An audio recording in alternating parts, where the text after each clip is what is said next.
education to draw out the gold from within, the knowledge from within.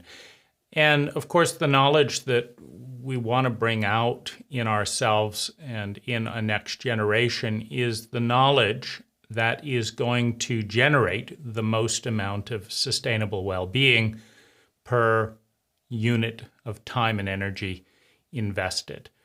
And the status quo is that currently we are spending about $60,000 in the US per student over the course of kindergarten through high school.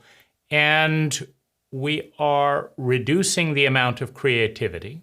We're reducing the amount of productivity.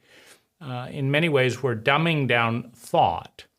And if we simply put that $60,000 into an investment account for every child and stopped separating them from life, because the model of the current education system is that we separate a child from life.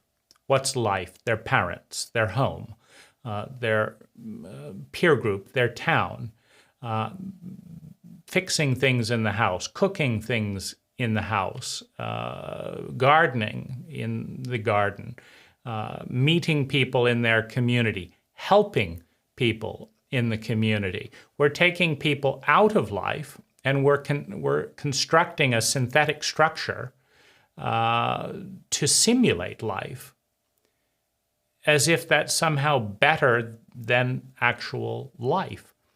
And we're spending a lot of money to demoralize a lot of people. So it's not too hard to do 10 times better.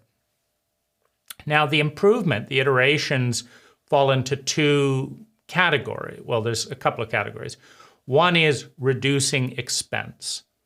If we can take that $60,000 a year and bring it, or the $60,000 over the kindergarten through graduating high school, if we can take $60,000 and reduce it to $6,000 of an education budget, we now have a 10x improvement on the cost. Now, the other thing that is highly valuable is, when we take a large demographic of people out of circulation and send them to school. Well, first of all, the sending them to school involves busing. So we introduce a commute. The age segregation leads to ageism, among other things, the segregation based on age. And if we bring these people back into community, number one, and delete the commute, number two, just think of the tremendous inefficiency of school buses. They sit around 95% of the time, consume vast amounts of money, and so if you delete the commute, you have a tremendous return on investment. But now, rather than taking people out of circulation and paying money to simulate reality in a big box called a school building, what if our children, our young adults, our adolescents actually participated and contributed to what? Care of the elderly, home construction, ecology, cleaning, cooking, baking, constructing battery-operated transportation buses for the community, investing, starting companies, learning skills, learning welding, learning woodworking, learning electricity, learning plumbing, learning landscaping, learning to drive, learning to communicate, learning to make sales, learning to build and build teams, learning to do engineering. By what? By doing them. Learning by doing. If we take a substantial portion of the population, in many ways you could just say 0 through 20, you've got perhaps 25% of the entire population is consuming resources to be taken out of circulation.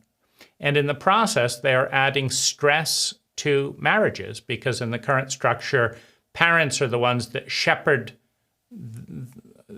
children and teenagers around, from lacrosse to football to baseball, etc. And there's nothing wrong with learning team sports and team building, playing baseball. But there's also nothing wrong with learning muscular coordination and team building by having two teams build a low-cost house for an elderly relative and see who builds it first with the greatest satisfaction by whom? The elderly relative. So if two 5-person teams set out to build a tiny house faster and more cost effectively than another team, and we call that what? Community service. As a sport, you have a tremendous return on investment relative to the increasing amounts of homelessness. So you have reduced costs as one kind of angle of approach. You have increased engagement and decreased dissociation of an entire group of people as a form of intelligence and sanity, of integrity.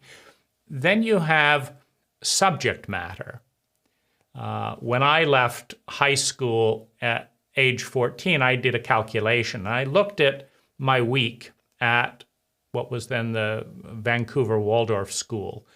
And I concluded that 80% of what I was learning was a peripheral knowledge set. If I looked at the grown-ups around me, how often are you using fractions? How often are you using algebra on a weekly basis? How often are you reciting the names of bridges and former presidents and da-da-da-da-da? And how much are you needing to make a sale? How much are you needing to drive well? How much are you needing to resolve a conflict with a spouse? And unfortunately, my conclusion was that 80% of what I was learning in school was peripheral at best and irrelevant at worst. And that the 20% that remained was being learned 50% inefficiently, meaning the 20% of what I was doing in school that I could say, this would probably at some point have some use for me, I'm learning it half as effectively as I could in a deep one-on-one with a competent mentor or instructor. So I'm getting a 10% return on investment. And, my parents are shelling out thousands of dollars to put me through this highly inefficient system. So the two areas to shift, other than cost, are subject matter and the learning method. I think most people would learn better in groups of 1 to 5. And the thing is, when you shift the format from a rote learning in a synthetic building created to simulate reality and actually bring people into reality and learn useful skills, I'm not going to necessarily find a mentor who's going to recite the names of bridges in 1874, or who's going to recite the names of dead presidents. But that's because there aren't a lot of people in the community that are benefiting from that expertise. However, if I want to learn electrical work by doing electrical work, and I want to find a mentor and I'm competent as a student, any electrician will accept a competent mentor or mentee, someone who wants to learn that, because it's useful. And people will hire the electrician because electricity is actually useful. It's tough getting a job to recite the names of dead presidents because it's not very useful in daily life. There's nothing wrong. And there's tremendous value in pattern analysis. But unfortunately, the most useful thing about history, pattern analysis, how to look at the corruption of a cult and see how that corruption happens again and again over a series of generations, and then spot the current corruption in the pattern today and avert it. That's a useful use of history. It's just the only use of history that we do not learn, because a corrupt power cult does not want a generation questioning the cult. They want to distract you with what was the name of, Abraham Lincoln's wife in 1857 and all this stuff, which has no bearing on daily life and does not lead to an analysis of the core patterns of power in history, which is actually useful to use. So we have some goals, we have some principles. Students learn more about life from living and engaging with the world than in a classroom that dissociates them from their world, obvious.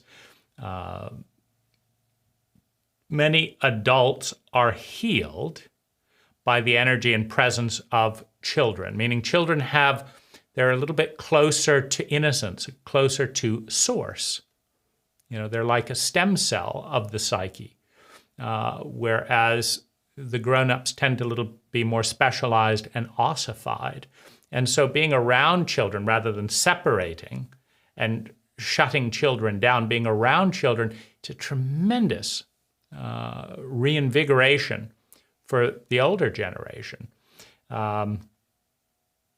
So in the curriculum, we have sustainability in all forms, an incredibly valuable talent, healthy communication practices, whether it's making clear requests, stating boundaries, listening actively, engaging with government at all levels. That's a useful skill for every child to know, how to write, how to protest, how to communicate to their representatives. Personal health and hygiene, incredibly useful. Cooking, sustainable relationships with money. They could teach their government a little bit about that. And cultural design, how to design a culture. Well, that's an unpopular subject in a cult, but how to do that. English, how to build a personal home, how to grow at least 5 different types of foods, minimal, how to read, technology, how to ride a bicycle, how to use the community app, how to type on a phone, how to use a camera, how to send email and check email. Kids pick this up, very easily, but these are all skills that if a child understood that showing up to this structure is going to liberate all of these different forms of flow and usefulness, then kids stop fighting school. Kids are not fighting learning. They're fighting stupidity, and it's up to us to stop demanding that our children participate in absurd protocols that even they can grasp are a little bit fishy.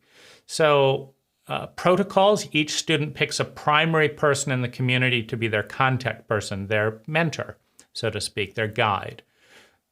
Let the child find the person that they bond with.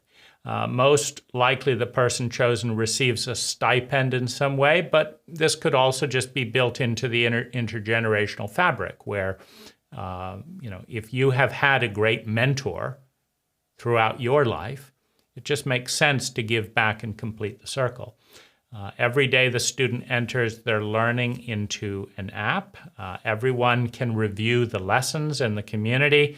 The core curriculum should advance yearly. Students are celebrated for what they learn monthly at various community events. can be more sincere when students are learning something that's actually useful for the community. Students are encouraged to learn by doing useful things, and a student can ask anyone to be their mentor and are taught how to approach a mentor for a win-win engagement. And a student is primarily measured by the confidence and enthusiasm they have for their self-reliant and empowerment to build their own home, start their own business, and make a valuable contribution.